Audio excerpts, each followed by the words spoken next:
All right, y'all. Time for part 2. You ready? What is self-love? Part 2. So we left off with self-worth. Real self-worth. Self-worth. So the question was, what are you worth? I want you to sit with what self-worth is. What are you worth? That answer should be priceless. I am priceless. I'm worth it all. But you got to show that if you really are. You got to show that value. What is your value? What value do you bring? What values do you have? Now, this deals with upbringing. This deals with what you've learned from society and family. These are these conservative liberal parts. I don't care about the label. Because actually, it doesn't make any damn difference what the label is. What are they? What are your values? Your values lead to what you're worth. Okay? And are they worth anything? If your values aren't worth anything, you're not worth much. That's what you're presenting to the world. You're priceless, but you're not presenting your priceless to the world. That's a problem. And that's what others see. That's how others treat you. That's why we're like, stop twerking in that damn street. Put some damn clothes on. Stop acting like a fool. Because you're not showing you have value to be here. It's not that we want to tell you what to do. Honestly, we ain't got time to be chasing you trying to tell you what to do. Okay? We give zero cares what you doing unless it makes us look bad. But don't complain when you're not getting the love you feel you deserve because you're bringing no worth. You have no value. Your value is at 0. Then you get 0. It's really simple, people. It is not complicated. It's like a mathematical equation. You input this, you output that. It's really that simple. It ain't like we trying to run around, be value police, and tell you what to do. No. You the one complaining. You ain't got the love you want. Do you love yourself? Well, I love myself. No, you don't. Look at what you're doing. If you don't keep in check your actions and what you're doing, look at what you're doing and your thoughts, and you will be able to answer the question if you honestly love yourself. Do you understand? If you're browbeating someone else, you don't love yourself. If you got to put someone else down to feel better, you don't love yourself. If you got to step on somebody to raise yourself up, you don't love yourself. And you don't know yourself. Because you would understand that may be what happens in the world to get ahead. But that's going to bite your ass in the end because there's laws that govern that.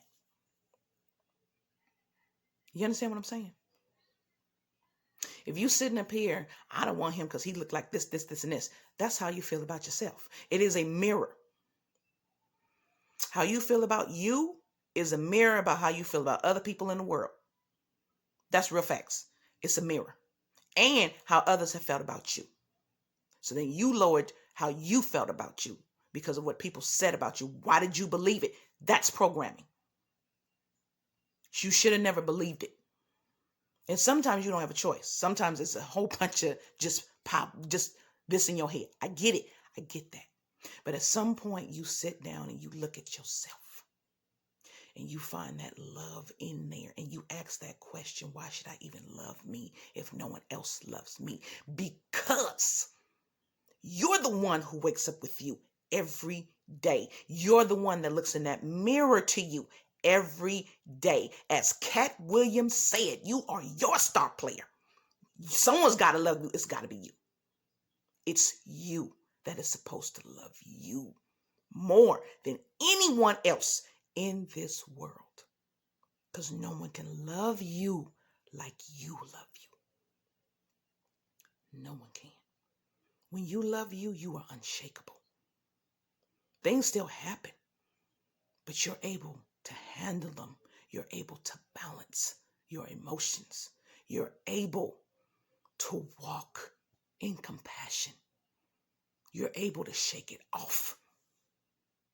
When you love you, you know you.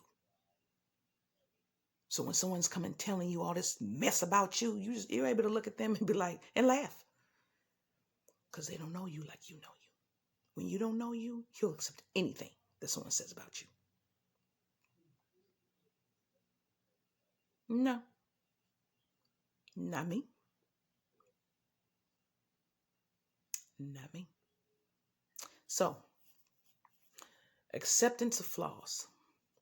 Loving yourself where you're at right now. You have flaws.